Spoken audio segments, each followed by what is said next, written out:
So, Dad, this is the podcast for Waltham Works. Mhm. Um, we've been open now like 3 months almost. So, what are your thoughts now that we've done it 3 months in? What are the challenges? What do you think we should be doing right now? Well, I think it's been a long road to get here and finally here. Mm-hmm. I'm glad that you're on board, and I think things are going pretty well. So Things are going well. I think so, yeah. What are the big challenges? What are the things that we need to be focused on today? For example, we had some like the reception set up, which we had kind of waited on. We had to get some furniture in. What are the things we got to do next? Well, I think the biggest challenge today is COVID. So COVID-19. yeah, once we get that over with, which is not going to be for a while. So I think it'll be a lot busier. I think we need to set up some more um, booths or The cubicles and the cubicles tables. and tables and try to get more bodies in here. More bodies. Yeah. So, Waltham just issued a release saying that COVID-19, the cases are back to being in the red. I heard that, and I think it's going to be like that for the next 6 weeks to 12 weeks.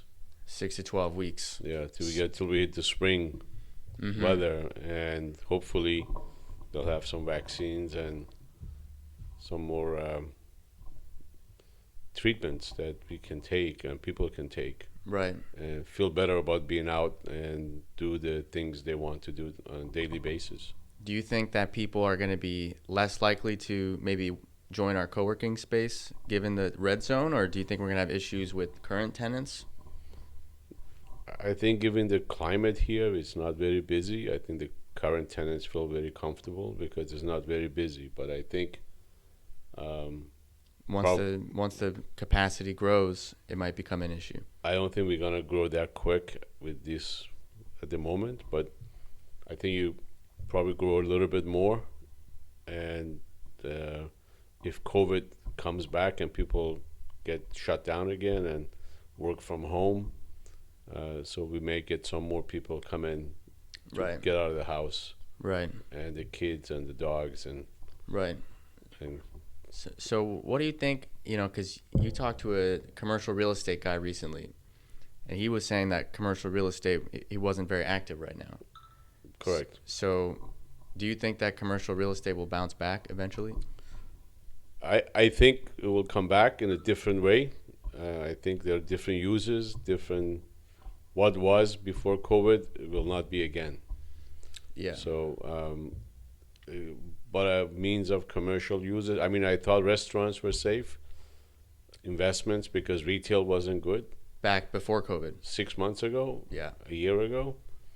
Now I think those are also not good because of COVID. Right. And so all commercial real estate across the board is gonna have some trouble climbing back up. Man, so, given that this business is in commercial real estate, do you think that, are we going to be impacted, or are we, in kind of like that niche that it will maybe succeed throughout this, pandemic? I think we'll succeed because we have a low overhead and we don't we're not leveraged out. So you'll make it, Right. but how much money we'll make, we don't Might know. be slow to begin until this Yeah. all blows Yeah, over. because people who are leveraged out are the first ones to get squeezed out, Yeah. squeezed away by the banks and creditors and current COVID situation. So let's now switch gears to, you got Waltham Works, but you're a man, you got several different businesses going on at one time. So you also got Mass Contractor, Yeah, which is, in one industry, commercial real estate, you have a business, but in another one, you got building, which is growing like crazy. So that's been busy. in a yeah. way. I mean, even that with time, if COVID hangs around and will start affecting people and banking, so that business will be affected. because people because- might not get their construction loan to improve Yeah, they their need house. to borrow, or they need to have savings, or they need to be funded Yeah. from the outside in order to be spending inside. So Right. uh, that those funds dry up, and then that business dries up.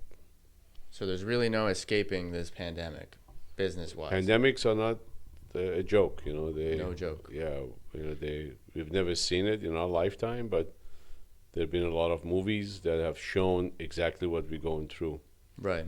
and some worse, which hopefully we don't get there. But And then what about like, because you came to the U.S. in like what, 78, 76. 76. So you saw like savings and loan crisis. Well, when I came, we were already in a recession. You were in the oil recession. It was the 1973 recession that was still going on, but it was at the turnaround time. So you were in that recession. Yeah, Then but there I was- didn't know what the recession was. I was too young, you know. Okay. And then what was the next recession after that? So the next recession was in the late 80s. So it started in 87 during Reagan, and it peaked out in 1990. And that was the savings and loan crisis? Some of it was saving the loans. It was real estate over lending, over building of condos and residential homes all over the country, mostly on the East Coast. Yeah. And All on leverage. yeah, savings and loan was a scam by the one person, and took a lot of banks that were not insured.